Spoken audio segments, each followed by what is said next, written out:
বাচ্চাদের সবচেয়ে পছন্দের ম্যাঙ্গো বার বাসাতেই বানিয়ে নিতে চান? তাহলে আজকের এই রেসিপিটা ট্রাই করতে পারেন। একদম পারফেক্ট এবং টেস্টের দিক থেকে ঠিকঠাক একটা রেসিপি শেয়ার করেছি। আশা করি এই রেসিপি ফলো করে বাসায় বানিয়ে নিলে আপনারা নিরাশ হবেন না। ম্যাঙ্গো বার অথবা আমসত্ত্ব যেই যেটা বলেন না কেন, দোকানের মতো কিভাবে বাসাতেই বানিয়ে নেবেন সেই রেসিপিটাই আজকে শেয়ার করার চেষ্টা করেছি। রেসিপিটি শুরু থেকে শেষ পর্যন্ত দেখলে ইনশাল্লাহ অন্য কোনো ভিডিও দেখার আর প্রয়োজন পড়বে না আশা করি। আর সব সময়ের মতো সহজভাবে রেসিপিটা শেয়ার করব, কারণ হৃদয় ফেরদৌস খান চ্যানেল মানে সহজ রেসিপি।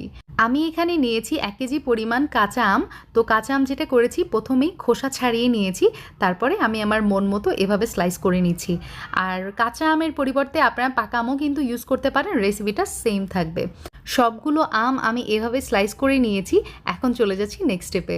আমি একটা বড় স্টিলের প্লেট সামান্য একটু সরিষার তেল মাখিয়ে আগে থেকেই রেডি করে রাখছি, পরে কিন্তু ওভাবে সময় পাওয়া যায় না, তো এই কাজটা আমি আগেই করে নিলাম। তো প্লেটটা একটা সাইডে রেখে দিচ্ছি, এইদিকে ফুটন্ত গরম পানিতে আমি কেটে রাখা আমের স্লাইসগুলো দিয়ে দিলাম। বলক ওঠার পর অন্তত 5 মিনিটের মতো জাল করে নিলেই হবে। পানিটা ঝরিয়ে আমি আমটা যখন ঠান্ডা হয়ে গেছে, এই পর্যায়ে আমি ব্লেন্ডারে নিয়ে নিচ্ছি। এখন খুব ভালো মতো একটা ব্লেন্ড করে নিব। এই যে দেখতে পাচ্ছেন খুব সুন্দর কিন্তু একটা পেস্ট হয়ে গেছে। এখন একটা স্টেনারের সাহায্যে এই আমের পাল্প, কাঁচা আমের পাল্প আমি ছেঁকে নিচ্ছি, যাতে করে আমি যখন ম্যাঙ্গো বার তৈরি করব তখন ভিতরে যাতে কোনো লাম্পস না থাকে।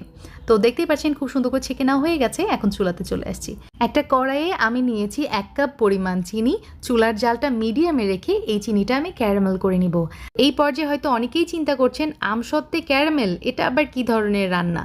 তবে আপনি বাসায় একবার ট্রাই করে এভাবে দেখতে পারেন যে এভাবে আমসত্ত্ব তৈরি করলে টেস্ট কতটা বেড়ে যায়। দোকানের মতোই টেস্ট লাগে খেতে, পাশাপাশি এক্সট্রা করে কালার ইউজ করতে হয় না, আর ফ্লেভারটা অনেক ভালো আসে। ক্যারামেলের মধ্যে ব্রাউন কালার চলে আসার সাথে সাথে আমি পেস্ট করে রাখা বা ছেঁকে রাখা ম্যাঙ্গো পাল্প দিয়ে দিলাম। চুলার জালটা এই পর্যায়ে মিডিয়ামে থাকবে। আর এখন কিছু ইনগ্রিডিয়েন্টস আমি অ্যাড করব। লবণ দিয়ে দিলাম 1 চা চামচ, জিরা গুঁড়া, ভাজা জিরার গুঁড়া ব্যবহার করেছি 1 চা চামচ। তার সাথে দিয়ে দিলাম বিট লবণ, এখানে 1/2 চা চামচ দিলেই ইনাফ। আরও লাগছে আমার গোলমরিচের গুঁড়া 1/4 টিস্পুন।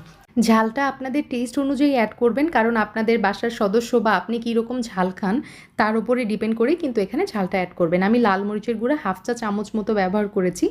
তো সব কিছু এখন খুব ভালো মতো মিক্স করে নিব। আর আরও আমি এখানে অ্যাড করে দিচ্ছি চিনি, প্রায় 1/4 কাপ।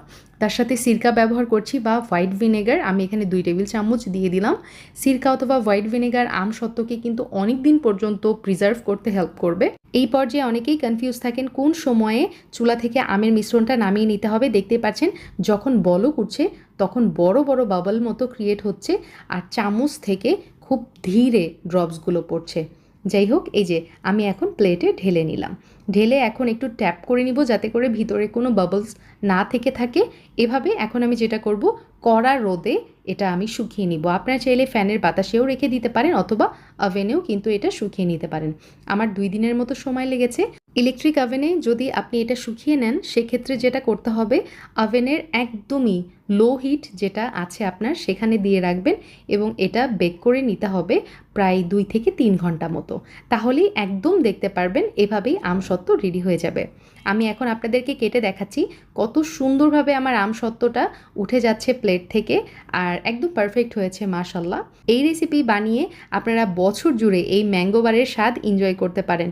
অনেক মজা হয়। শুধুমাত্র যেটা করতে হবে, এয়ারটাইট বক্সে রেখে দিতে পারেন অথবা র্যাপ করে রেখে দিতে পারেন অথবা যে কোনো কাচের জারেও রেখে দিতে পারেন। ফ্রিজে রাখতে হবে না, কিছু না। যাই হোক, আজকের আমার রেসিপি ভালো লাগলে please give me a Thums up. ইনশাল্লাহ আবার দেখা হবে। সেই পর্যন্ত আল্লাহ হাফেজ, আসসালামু আলাইকুম।